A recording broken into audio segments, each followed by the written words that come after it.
St. George and the Dragon, retold by Miss Bentley. A long, long time ago in England, there lived a fierce dragon. Every day he would go into the village and he would be fed by the villagers one sheep.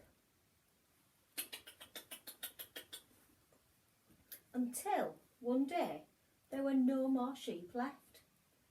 The dragon began to get very hungry. The king decided that girls weren't as important as boys, so every day they would draw lots to see which girl would be fed to the fierce dragon.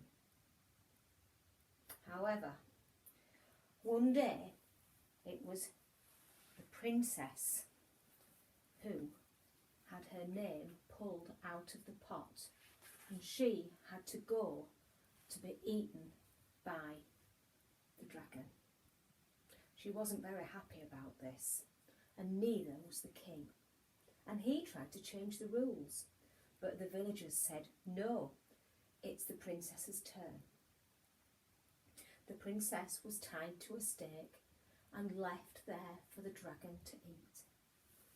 But luckily for the princess, that day, riding by on his horse, was a brave and fearless knight called George. He heard the princess crying. And he said, "Why are you crying?" She explained to George that she had been tied there so that the dragon could eat her up. George said that was awful, and he untied the princess and told her to go and hide. When the dragon came out of his den to eat the princess, George was ready for him, and he got his sword and he battled with all his might with the dragon, and the dragon was killed. He was so brave, was George.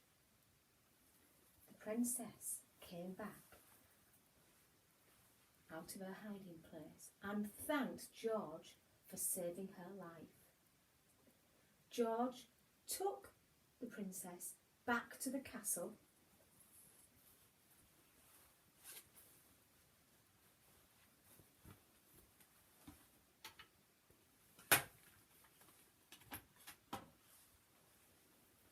where they told the king what had happened, and the king decided that George would not be just George the Knight anymore.